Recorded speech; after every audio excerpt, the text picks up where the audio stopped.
If there is one place to look for great edited CEDH gameplay content with tons of episodes to check out, it is Play to Win.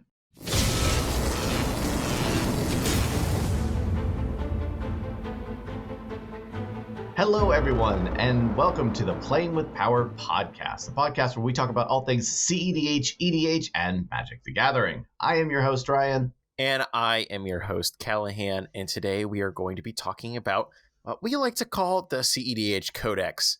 We've gathered the CEDH resources you need to learn more about CEDH and to up your game. But first, we're going to pay the bills. Ryan, take us away. Sure. Looking to pick up some fun CEDH merch that also supports our channel? Check out our store. We have a variety of clothing designs, including Winota Turbo Stacks, the CEDH and EDH designs, and much more. We also have Dragon Shield Playing with Power logo sleeves in stock. Visit the PWP shop for awesome, great gear at a great price today. And in every single episode, we shout out one special Patreon, and today's Patreon shout out goes to Gus, also known as Gustav. He's a longtime member, and we really appreciate his support. Thanks. You very much, Gustav. Thank you very much, Gustav. We miss you competing in our tournaments. Agreed. But dominating our tournaments. We understand that time zone differences are hard. Yes, they are. But anyways, let's jump back into our main topic. As I said up top, today we're talking about the CEDH Codex. We have in our Patreon server, actually, we have a huge Discord channel that lists a bunch of different resources that we've gathered over years and years of playing CEDH. Today, we're just going to highlight a few of those different things out of our massive CEDH Codex, and we're going to start right up at the top, talking about a few different useful tools and resources that we really enjoy. And number one is the website CEDH.guide. CEDH.guide could be described as a kind of almost one-stop shop for getting started up in CEDH. It offers a great definition of what CEDH is, about how it's a metagame and a mindset at the same time. There's some great videos on there, links to content creators, even some links to decks, a bunch of some stats about card plays in CEDH. They've even started to have some articles and stuff like that. It is just a great all-in-one resource to start your CEDH journey. So when you back before CEDH Guide was created, when someone says, hey, I really want to get into the CEDH thing, where's the place where I can get started? I'd be like, okay, well, get out a notepad and pen, because I'm going to tell you to go to here and then here and then here and then here. And then I list like 20 different resources to tell you to get started. But CEDH.guide is kind of that quintessential thing distilled down all into one really easy to digest and get up and running resource. This is the brainchild of Ken Bauman. You may know him as the Kurokashima father. And he does Dawsome, and he's an author, and he's just a really great guy. You can check him out on Twitter. But he's the kind of the brainchild of this particular project. And he just knocked it out of the park, like he does with everything, quite frankly. So you could get a quick glance at philosophy. You can get a quick glance at some videos that kind of give you an idea of what a typical CEDH game looks like. And it's just such a fantastic resource. They recently, as of this recorded, within the last month or so, came up with this really awesome new feature, and it's right smack dab on the homepage, and it's a button that's called Find My Deck. And what it does is if you click on that link, it will basically ask you a little mini quiz of these like 3 or 4 questions, and it'll say, oh, compare, based upon the fact that you like this and you like that and you like this third thing over here, we recommend you get started with this particular deck. It's such a cool resource because that is a very common question that happens. Oh, what should I play? I like this over in Modern, or I played this over in Commander. Does this translate over there? This is a really cool feature on a much wider, just great resource in general, just to get you started in CEDH. I absolutely love CEDH Guide. This is where I send people when I first tell them if they want to know more information about CEDH. Yeah, and speaking of, that very awesome feature, finding your deck, that's very often a thing that a lot of people trip up on, even fairly invested CEDH players who have been playing for a while and are kind of looking for a change pace. I've been playing Temur Pirates for a while. I love playing the deck, but maybe I'm looking for something new. There are so many options. How am I supposed to find the kind of deck that I want to play? And that kind of naturally leads us to The resource that if you're fairly invested in CEDH, I'm sure you already know about, but it's always worth talking about. That is Moxfield. Moxfield is it's a great deck list site, much in the vein of Tapped Out for you boomers out there who were playing Magic the Gathering in 2014, like me. Love some HTML markup in my deck list. Love looking my description. Love making my stuff look shiny and chromy on tappedout.com. But Moxfield is the standard for decks. It's where you're going to find decks. It's where you're going to find CEDH primers. You can do anything you want with your deck on Moxfield. It's awesome. Yeah, there's not really much else to say. It's kind of become the standard for deck building. It's also a great resource to, like, if you want to find ideas about different CEDH decks. One of the first places that people tend to look, since they're already on Moxfield, is to kind of go and search up different things with a CEDH tag attached to it. But Moxfield is really great about, having decks with primers, showing deck history, play testing with their playtest tool, so you can goldfish games to see how consistent your deck might be as you're playing with it, and just easy searches, automated AI-based recommendations, all kinds of really great features. What I put a little preference in here is that Moxfield is not sponsoring this episode, by the way. None of these resources are sponsoring us. So all of these are things that we would send to people, and that, there is this is our honest opinion. We're not paid to tell you any of this stuff. This is the stuff that we actually use every day. We know that Moxfield sponsors a number of different content creators out there, and they sponsored us at one point. But I just really wanted to put that preference in there. We use Moxfield every single day. They do not sponsor us. We absolutely love them, and we recommend them highly. Exactly. And in the same vein of finding a deck, another resource that I'm sure a lot of people already invested in the CEDH community know about, but is worth always talking about, and that is the CEDH Decklist database. It is a great starting reference point to try to find different decks, find different ideas. What it is, if you're not familiar with it, is it's pretty much, if you go to CEDH-decklist-database.com, it is basically a massive list of commanders and strategies and whatnot. And if you click on a commander or a partner pair, it'll bring up discords for that deck or commander pair, and it'll bring up kind of stock deck lists that are usually put together by like an amalgamation of people from that deck's kind of sub community, kind of like almost like an agreed upon base list for other people to like start with and work on, and that kind of stuff. And I think that's something specifically that's very important to call out about the Decklist database. They kind of mention it in the about page, if people ever wander over there. Why would they do that? You should. But they kind of mention that the Decklist database is meant to be kind of exactly what I mentioned, like a starting point. It's great to pull up the stock, say Godot list, for example, and say, all right, this is a great place to start. Here is 100 cards to get me started. And they're not on Blood Moon anymore, but I'm playing in a meta with a lot of 4-color decks, or maybe I don't play against Dockside all that often, and I think Blood Moon will really do me some good, so I should slot that in. It's important to remember that these deck lists on the database are not like the be-all, end-all masterful lists for such and such a commander to be worshipped or whatnot. They're definitely a blank slate for you to take and put your own spin on and make your own changes and do your own work on and whatnot.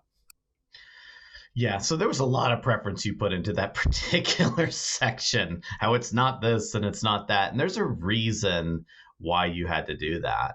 The Decklist database started off as a Google spreadsheet. That's what it was. It was just a couple of people that said, oh, that deck list is good. And we have all these scattered communities back in the day, and on this Discord and that Discord over there. And you know what? Why don't we compile some of these so it kind of make it a little easier to track these deck lists down? And that spreadsheet grew and more and more people, it got shared with more and more people. And it got to the point where it was becoming this almost unwieldy monster, because they were like, hey, didn't you know that so-and-so's not maintaining that deck list anymore? Be like, dude, this is a Google spreadsheet. Calm down. Like, we're not, it's not that big of a thing. But it grew into something so much greater when they started to see those types of things happen.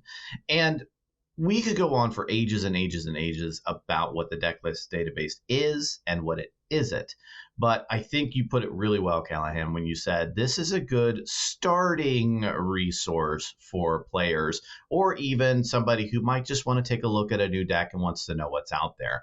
This is not the Bible of CEDH. This is not what dictates or validates a person to determine whether or not a deck is CEDH viable or not.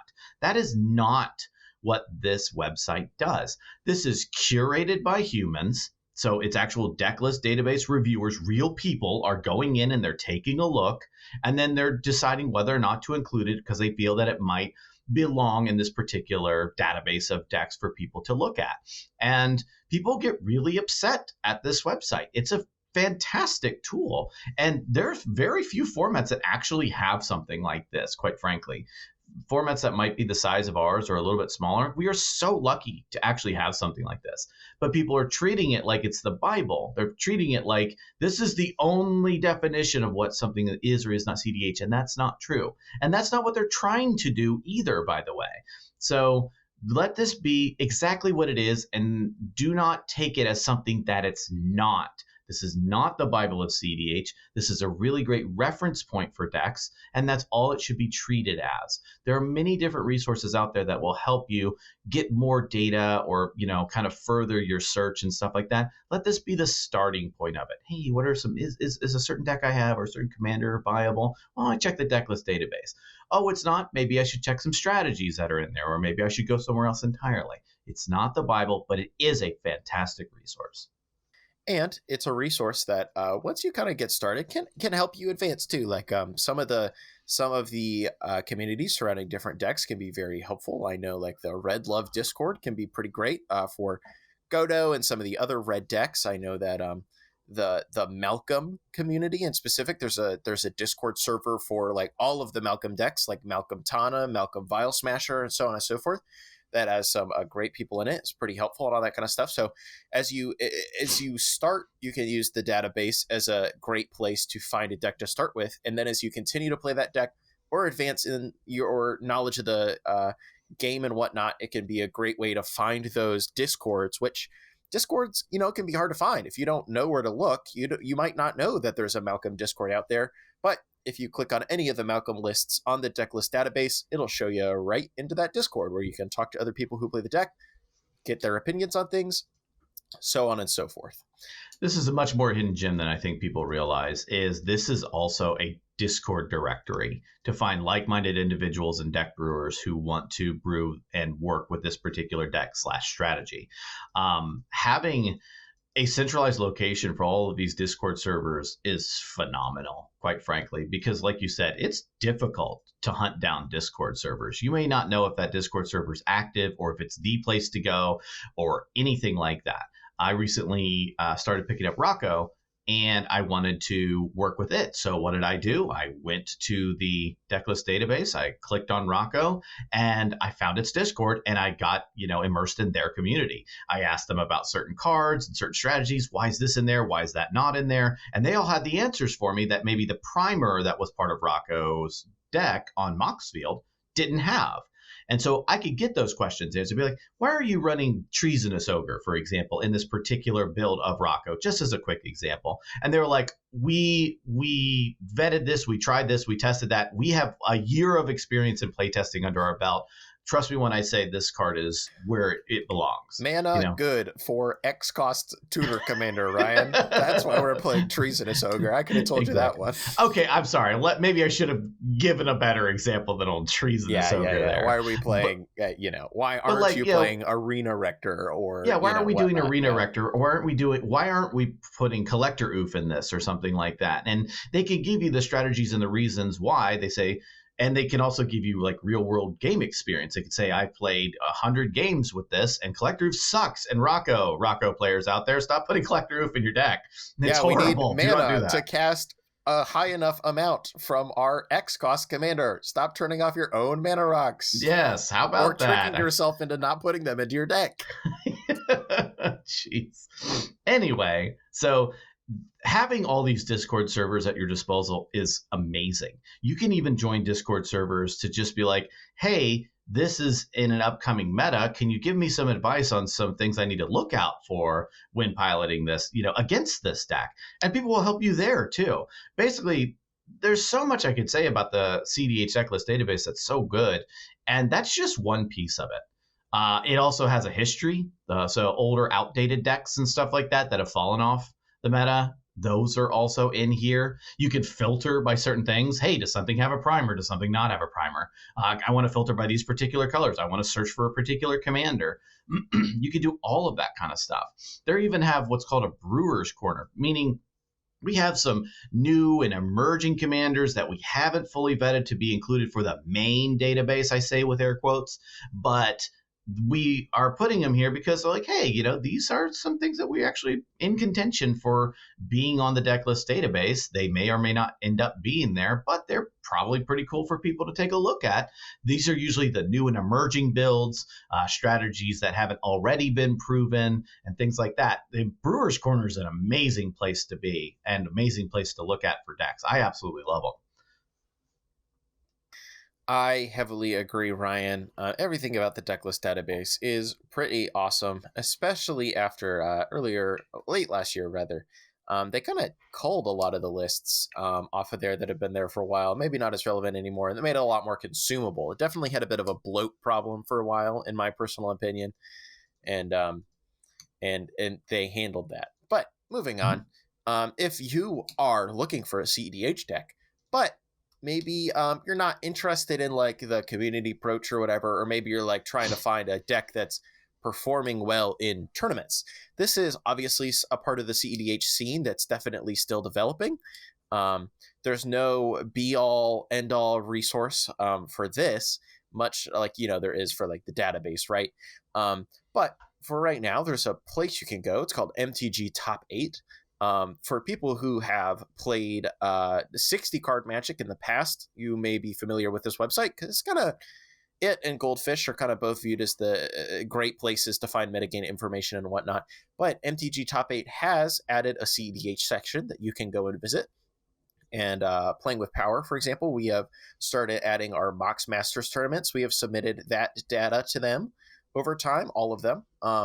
And Chaos, another really large online tournament series, has started submitting their data. So right now, if you go onto MTG Top 8, you can start to see kind of the beginnings of a CEDH meta. And I hate to tell you this, but it says like 68% of the decks have been 4-color sans green. So... What's that? Green's the weakest color in CEDH? Is that what you're telling me? Tweet it right now? Is that what you're saying? I've already tweeted it before, Ryan. It doesn't go well for you. It doesn't go well for you, believe me. Oh, well, maybe I need to tweet it then. But yeah, so MTG Top 8, you're like, what is this, 2009? What are you recommending this resource for? And it's because MTG Top 8 is where net decking is. That's where it belongs. It's what it does. It says, hey, here are data-driven results that give you what the top performers are in a given meta or in a given format. So, people have been looking at this for standard, modern, legacy, all the 60-card formats for years now. Well, they have new emerging, 4-player formats such as CEDH, and Dual Commander is on here. And so CEDH is kind of the one that we're kind of pinpointing here because we know that our Mox Masters events are now being submitted to MTG Top 8, just like Cal said. The Chaos tournaments are also being submitted, and you're going to see a meta start to develop here for CEDH. You're going to start to see, hey, we're seeing a number of a particular type of deck or a particular type of strategy that is kind of performing very well in these CEDH tournaments, and these data-driven points and these data-driven results can start to become what that next step is when the CEDH Decklist database kind of only goes so far. Like I said, it's curated by people. It doesn't have any sort of performance metrics backing it up. And this is the place to go when you want to take that next step. Well, I started with the Decklist database. It was great, but I, quote unquote, outgrew it. I want to kind of go to that next logical step. Well, there really hasn't been a next logical step for a very long time. And the MTG Top 8 stats and tournament-based stats are kind of that next step. These are going to actually give you the metrics you need to say, hey, these are really good decks. These are really good strategies. These are really good commanders if you want to start to build towards that type of thing. I agree, Ryan. I think it's also, when we start talking about this stuff, I think it is a little bit important to keep in mind CEDH is a wildly high variance format. And even these tournaments that we have started having, 128 players is pretty impressive. But also in the right city, that could be a Friday night Modern event, you know? So where the data is growing, it can be great and go and look at these resources and say, you know what, Godo actually can win a CEDH tournament because we saw it win a CEDH tournament. So we know the potential is at least there, right? It's not like Godo unplayable trash, you know? We know that Godo has the potential of winning a CEDH tournament. Is it going to be a consistent CEDH tournament performer? I don't think so. But only time and data will tell you, Cal. Exactly, Ryan. But it's in the same vein. It's important to remember that this stuff isn't, you know, the Bible of CEDH either, right? We're still accumulating. We'll have to accumulate a lot more to make any amount of meaningful conclusions. Right now, we know that Blue Farm and Winota popular. That's about where we've arrived to. And Yuriko, basically. Yeah, exactly. Winota, Yuriko, partner deck Sans Green, you know, these are the Grixis piles, Sans Green piles, Yuriko, Winota, as of this recording. Now, we hope that one day somebody will take a listen to this older podcast as it becomes older and say, wow, you know, I can't believe that they would put the Decklist database over MTG Top 8 or whatever the emerging resource ends up being, because that became the go-to resource. That's what I'd love to see. I would love to see this podcast one day be out of date. I hope that's the case. I know that Playing with Power and the Mox Masters initiatives are trying to push towards that. We want more data-driven results from our CEDH decks. And I hope that's the case one day. I would actually love for that to happen. Much the same, Ryan.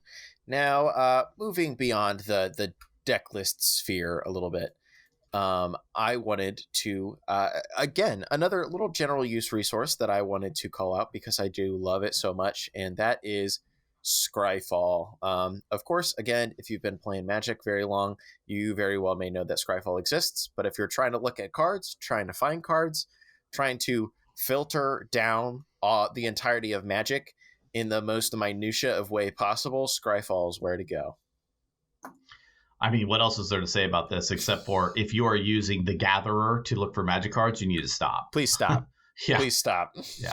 It's the one that's actually run by Wizards and it's horrible, and Scryfall does a fantastic job at doing everything and better. I don't really know what there is to say about this except for it's the best one in every single way. You can search by format. You can search. You can do very complex and advanced searches for things like tutor criteria and what cards are legal, what cards are not legal.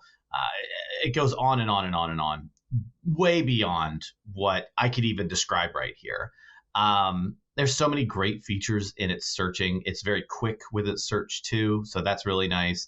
It has an API for those, developers out there who may want to integrate it into their systems, because things like, Moxfield already do that, by the way. They use Scryfall as their searching tool. I really just don't know what else to say. It's the best one. It is the resource to go to for your card searching. I couldn't have put it better myself, Ryan. So moving on, again, not to plug ourselves a little bit, but we're going to do it. If you're newer to CEDH, we at Playing with Power do have an intro to CEDH video series. We have it all in a nice little playlist, which will be linked in the show notes, along with every single other thing that we've mentioned today. It's going to be a pretty hefty show notes, but if you are looking for anything we talk about today, those will be linked in the show notes. Thank you, Zach. We appreciate you. Those, it's a 5-part series. And it's a little bit older, but a lot of the standards there still ring true. There's the What is CEDH video, which kind of defines what CEDH is, obviously. There's the card evaluation video, which gives you some starts of the information you need to try to figure out if a card or a commander or whatnot is CEDH viable, how much you need to be afraid of it. There's the deck types video, which goes through some of the different archetypes of CEDH, turbo, mid-range, control, stacks, etc. There's one that goes over your first CEDH game, what to expect, what to look for, how to play, what to think.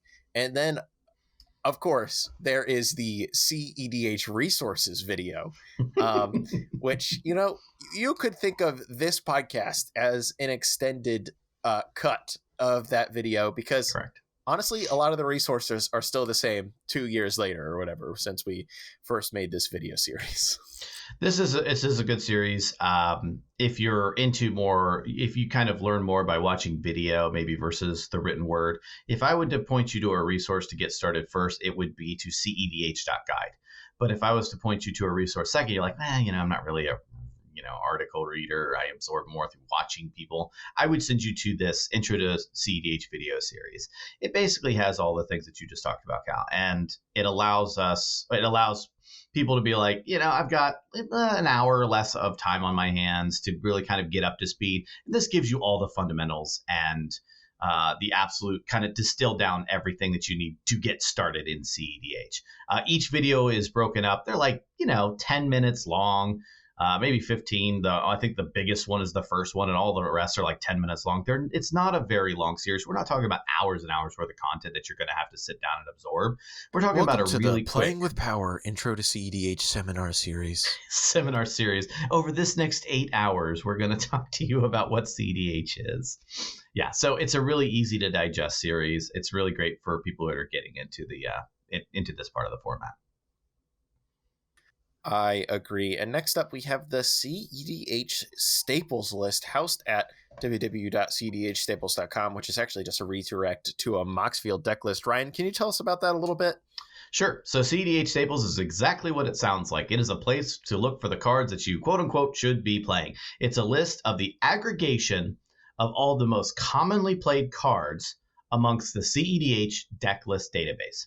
So if a card shows up in at least 10 decks, it catalogs all of that and puts it into this large staples list, basically. And what this list does is it kind of gives you a snapshot of what high-performing cards are, what some cards are that should be staples in your CEDH deck, cards to meta or tech against if you're brewing your own custom brew or something like that. It's basically kind of a snapshot of all the cards you're going to see the most frequently inside of the CEDH meta game. So true, Ryan. Much like you have said to the last several points, I don't really have anything to add to that. Simple, I do. Useful. I do have additional stuff. You have more things to say about this? Yep. Well, I just wanted to say useful, simple. It's great. If you just want to find cards that you quote unquote should be playing, it's a nice resource. Well, another great part about it is that it is integrated into Moxfield. So you have a commander and you can go under adding cards. There's a little lightning bolt under the search next to the search bar. And you can actually say add CEDH staples, and it takes this list and it populates all the CEDH staples from your color identity into the list automatically. It's an amazing tool. Another thing about the CEDH staples list is that this was actually something that Playing with Power had started way back in the day. The long short of it is that Ryan, myself, was making a CEDH box. And what a CEDH box is a box of common staples that are shared amongst decks. So you only ever have to buy one card. This is a very expensive format if you want to own the real cards. And someone like myself usually plays multiple decks at a time. I don't have just one CEDH deck. I have 4 or 5 or 10. So what I did was I created a box. And what that box does, it allows me to only ever have to buy one copy of Swan Song, one copy of Mana Crypt, one copy of so on and so forth. And I could just, share those amongst this common box and then just take them out for the deck that I want to assemble and play for that given day. No such resource existed to let me actually aggregate this box together. I'm like, well, I want to play a lot of different things. What would this look like? So I actually went through the process and aggregated all of the CEDH decks myself. I said, this is actually kind of a decent resource to maybe provide to the community. So I went and put it out there, provided it to the community, maintained it for 6 months or so, created the domain. That domain actually belongs to us. And a different person kind of picked that up and said, hey, it doesn't hurt for me to do it. I'm going to add some extra metrics to it. He added, performance over time and additional stats of like where its place fell and where it gained. And it really took it a lot further than we did. So we actually handed that project over to them, and they've been doing a fantastic job ever since then. It's a great resource to, kind of pick up staples and stuff like that and do everything that we already said as well. But that's a little bit of history behind that particular website and that resource. Ryan, I did not actually know that. That's cool to know. That's fun. That's very fun. And of course, where all of this posting happens is on all of this information about coming and going of staples and how far they fell and how many decks cards gained is all posted on our next resource, the CEDH subreddit. The CEDH subreddit, little bit of less of a community hub than it used to be. In the early days, it was kind of where the community was. A lot more these days, it's found on Discord. But the CEDH subreddit is very often where you can easily find people share articles there. People share new gameplay episodes there. People share new podcast episodes there. You can find, every so often there will be an update to the CEDH staples list. Every month or so, Squirrel Mob will post an awesome ongoing project called the CEDH Metagame Project, which kind of is an overarching look at the CEDH meta, how it's working out and whatnot. All of that stuff and more can be found on the CEDH subreddit. Just don't ask for deck building advice. It might not go very well for you. It used to be a different resource than it is today. This particular subreddit kind of fell victim to the same problems that every subreddit on Reddit kind of falls victim to as it grows. You get veterans versus newbies, and they kind of clash with each other a lot. And so, people always demand change, and they're like, and you'll see a common thing like, we demand the end of deck advice threads, and we demand the end of this, and we don't want that. We don't want this other thing. And, mods eventually kind of give in and say, okay, well, we'll relegate all of those to this daily thread and all of that to this daily thread and all of this to this daily thread. And then all of a sudden everyone's like, hey, there was no posts anymore. Yeah, there's no posts anymore. Where did all the posts go? This is a dead community. So it's currently falling victim to that. We have no control over this. We're not mods or anything like that. So that's just, something that happens to all subreddits. This is not a CEDH problem. This is just a Reddit thing. It's the ebbs and flows. And right now we're going through one of the ebbs. And just like you said, don't ask for Decklist advice on there. You'll get crucified. And that's unfortunate because it's supposed to be a new player resource. It used to be a lot better, but, hopefully we'll get back to that one day. Yep, I agree. And moving on to another great resource, maybe focused at new players, but also very relevant for experienced players as well. If you have not waded into the online play space, playing over Zoom, spell table, whatnot, at this point, I'd be surprised if you have not. However, obviously, the way to do this is over Spelltable. If you want to play games online, you need to check out Spelltable. Originally created by a community member very early on in COVID, or maybe even a little bit before COVID. I don't remember the specifics, but it is, and then it was purchased by Wizards of the Coast and is now maintained by them and hosted by them. And it's a very simple tool. You log in, you start a game, you invite people to your game, and then it just has 4 webcam feeds you can put in your commander. It has life total tracking, which is honestly like the greatest advantage it has over like Zoom. And then also the other advantage it has over Zoom when it works, which is about 65% of the time, is if you can click on a card and it does kind of an image search on the card that you click on, and it'll often bring up the card on the right. But independent of image search, you can also kind of just like type in a card's name or whatever if somebody says it, and it'll bring up the image for you as well. So it kind of almost has like a Scryfall equivalent built into the software. So if you want to play CEDH games online, people will almost certainly be trying to play over Spelltable, and you should definitely be familiarizing yourself with the program because it's a great resource. Yeah, this thing came out right before the pandemic. It wasn't in response to the pandemic. It was just the world's best timing, quite frankly. It's really what it was. And that's because when you used to play CEDH back in the day, you played it over cockatrice or webcam. And if you don't like cockatrice, well, too bad for you. There's really only one other alternative. There's a couple of other tertiary ones out there, but kind of the standard, if you will, was cockatrice. And there was ways to cheat in cockatrice. There's ways to do a bunch of extra stuff in that caused a lot of problems. And so many people would also go to over webcam. And what you would do is you would set up a webcam. You would go to maybe a site that had 4 different life totals. There's a thing called senseis.top. It's actually a website that allows you to do remote life tracking. So you'd pull up a GoToMeeting, or you pull up a Zoom chat, and you pull up Sensei's Top, and then you pull up Scryfall, and you'd have this like amalgamation of windows, look like you were a stock trader just to play a game of Magic over your webcam. And Spelltable took literally all of that and condensed it into one website. So go to Spelltable, log in, start playing, have everything available to you. It was an amazing resource.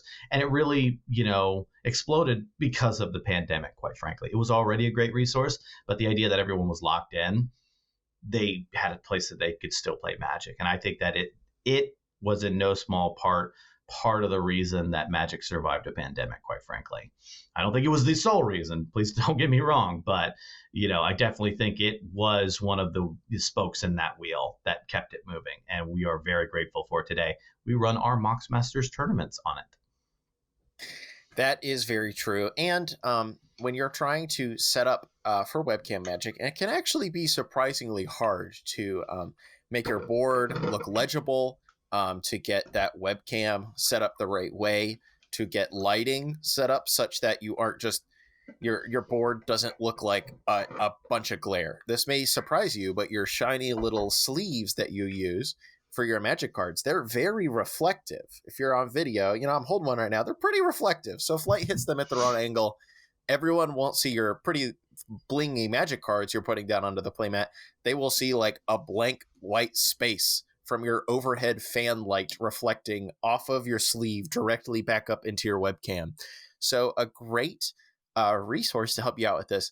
The Spike Feeders, awesome CEDH channel. I hope you know about them. If not, check them out. Specifically, Jim made 2 very useful videos. One of them is kind of it's a stream talking about how to best set up your webcam in specific in your webcam play space. And then another one is kind of some great tips and tricks and even product recommendations for how to best light up your area. Lighting, definitely the hardest part, IMO, of webcam, EDH, CEDH, whatnot playing.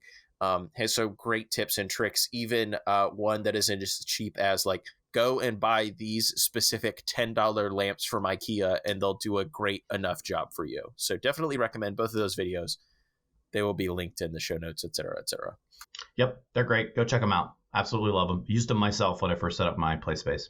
And moving on from the great webcam setup and lighting guide, what is also often a bit of a barrier to playing CEDH? That is the expense of CEDH cards. So we have 2 different resources here that can help you out in this regard. Number one, if you've got a computer and you've got a printer and you've got a little bit of extra time, there is a great resource called MTG Print, which this is entirely within the Wizards fan use policy. You can print out these slips of paper, and they're called playtest cards. Wizards consider them to be like playtest cards. So you can print out these slips of paper that look like Magic the Gathering cards, slip them in your sleeves, and you are good to go. It looks like a Magic card. Obviously, it doesn't look like a Magic card, but you can hold it up and be like, yep, this is my Kinnan Bonder Prodigy. This is my Grim Monolith, because it looks like a Grim Monolith just printed on printer paper at a low DPI, because printers are terrible.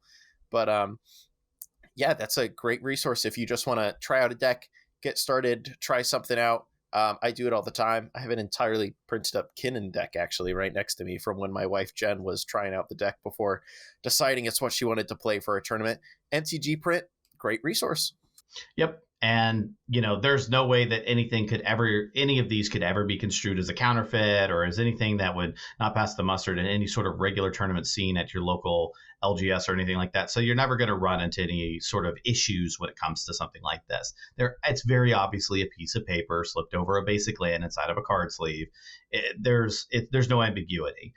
And you can use this, you can spend $5, essentially, the equivalent of $5 to print out a CEDH deck and start playing. So these multiple $1,000 decks can now be played for $5. And it's a really great way for you to really figure out $5 at a time which deck you really want to play. Gold fishing only kind of gets you so far. And once you kind of have an idea of which decks that you've narrowed it down to, you're like, oh, I really have it down between these 2 and 3 decks. You can spend less than $20 and figure it out by printing out the cards, cutting them out, putting them into a deck, and then trying each one out. And you say, yeah, that's the one I want to do. Yeah, that's the one I want to use. And you can continue to use the paper if you want to till the end of time, because no one in CEDH cares if you do, or you can buy all the real cards for it over time as well. People don't care about that either. And so it's a really great way for you not to have to spend buckets of money on trying to figure out whether or not you like a deck, only to realize that you bought a Lion's Eye Diamond for $600, $700, $800, who knows what it is someday in the future, to find out that you actually don't like breach lines in your CEDH deck and you want to play something else. Oops, there goes $800. That's a lot of money to, accidentally waste on a strategy you don't even like. Maybe waste is a strong word, but you get the general idea. Yep, exactly. And in that exact same vein, maybe you I don't want to print out printer paper and chop it up. That's surprisingly time consuming. It does cost $5. It'll also lose you an hour of your day. Maybe you just like owning real Magic the Gathering cards. Maybe your play group or your store understandably, your play group less understandably is a bit like anti-proxy or whatever in their play group in your play space or whatnot. Then there is the great resource budgetbrews.club. Ryan, tell us about Budget Brews. So Budget Brews is exactly what it sounds like. It is CEDH decks built at a particular budget. So the standard in there is $500, and some people's knee-jerk reactions might be, oh my gosh, $500, that's so much money. I implore you to actually go look at the cost of your regular Commander decks and see how close they are to that budget nowadays. You'd be surprised how expensive Magic is, or maybe not at all. $500 as a budget is actually extremely conservative for a CEDH deck, when the budgets of those easily range in the multiple thousands of dollars, up to 10 and 12,000 at times. It's crazy expensive. And so when these people build budget decks at these limited budgets, it's astounding because they're actually really good performers. They don't just slop together an amalgamation of cards and say, oh, I guess this is CEDH and it's $500. They take real time into these. This is a resource kind of like the CEDH Decklist database, but with budget in mind. They have $500. I believe they even have lower budget ones like $250 and $100 decks and stuff like that. These days, really the floor is usually $500. Yeah, but there are common, some cheaper ones as well. Yep. Exactly. The common floor is usually about $500. Now, why would we mention this when we literally just mentioned MTG Print as their resource? Because if you want to get into the tournament scene, maybe your LGS has a CEDH night and they do not allow proxies because they have a relationship with Wizards, and Wizards doesn't allow that in tournaments. You can go to budgetbrews.club. It's budgetbrews.club, and actually build a $500 deck that performs well at these tournaments, that you're not going to be completely annihilated simply just because you didn't have dual lands in your deck or whatever it is. These are kind of battle fought. These are I guess battle tested decks, and they're very formidable. We've seen them multiple times on our channel, and they did very well. These things are no slouch, and this is a really great resource for those who don't want to take the printer paper route, or don't have the ability to buy real cards. This is a really good in between for that.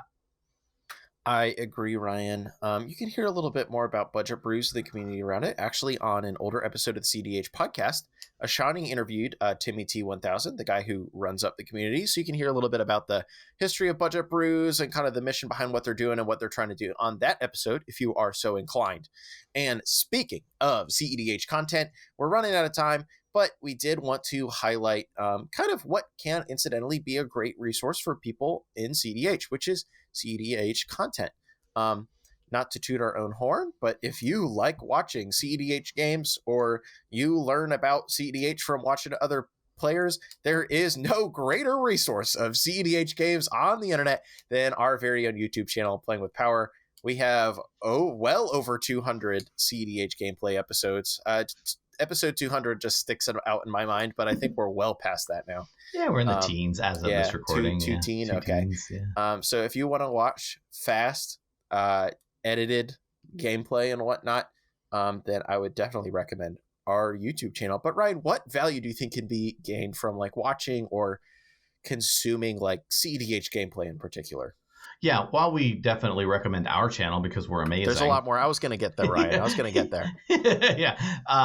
One of the things that I would say that comes from consuming this type of content is mostly just some of the little lessons that you can glean off of it, especially when you're a new player. It can be watched for its entertainment value. Please don't get me wrong there, but there is also a little bit of educational value that can be derived or extrapolated from these. Things like, hey, I want to try out Anya Falconwrath. How does Anya pilot? Exactly how does an Anya pilot really navigate this thing? What kind of opening hands do they keep? And you can figure out a lot of that stuff from just gameplay episodes. Primers that are available on Decklist and things like Moxfield only kind of go so far. Oh, this is what you do here and this is what you do there. Sometimes they have a mulligan guide. Sometimes they don't have a primer at all and you're just kind of stuck. Well, if you go and look at gameplay content, you can actually see these decks in action. You can see how they're piloted, how well they do in certain seat positions if you want to get that deep, how well they fare against other decks. Are they really weak to turbo? Are they weak to certain stacks? Oh, so-and-so played this particular stacks piece and they were just out of the game. Okay, so I know when I'm piloting Anya Falconwrath that I see that across the table, I know that's a kill on sight kind of thing. And you're going to be able to glean that from watching different gameplay videos and different content to help you get that additional information that you might not be able to get from something like just a primer. I definitely agree. And as far as other content goes, obviously there's us, but this is definitely not an exhaustive list, but off the top of my head, there's obviously the Spike Feeders. There is Play to Win. There is Moderately Anonymous MTG.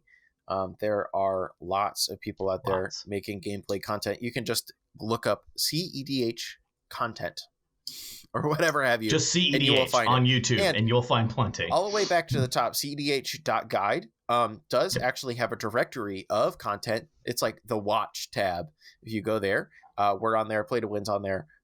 Quite a few different channels are on there, and it kind of tells you a little bit about the vibe of the channel, what that channel offers over other channels in their gameplay or their content and whatnot. And you will be able to find that there. And of course, if you're not much of a watcher, but do love listening or love hearing more and more about specific CEDH topics, a little more in depth, there are, of course, podcasts. There's this podcast. We have plenty of episodes for you to go back and listen to if you want. But past us, there is the Spike on the Mic podcast. That's the Spike Feeders. They're a little bit less active with that than they used to be, but the back catalog is all 100% worth a listen. I have re-listened to the entire back catalog myself personally more than once. Some great episodes in there about CEDH gameplay theory, or even just like, hey, you should be a nice person at the table. All that kind of great stuff. There is, of course, the Mind Sculptors, which are a conglomeration of CEDH content creators headed up by another person in the community named Callahan, go figure. Callahan Prime, if you will. I don't know. For the Mind Sculptors, they come out with episodes all the time, really big deep dive episodes with a lot of people that I'm sure you recognize from our channel and otherwise. Charles the Mono White Guy, Ian, less so than before, but Cobblepot, one of the great OG CEDH thinkers, Pongo, one of the most viewed users on Moxfield of all time for very good reason. Very good CEDH deck brewer and whatnot. Mind Sculptors, great resource. Yep. A couple others that are also available. Into the North, they're kind of the OG CEDH podcast, if you will. They've been doing this for a very long time. They create podcasts that come out monthly. These are some very smart minds in this community.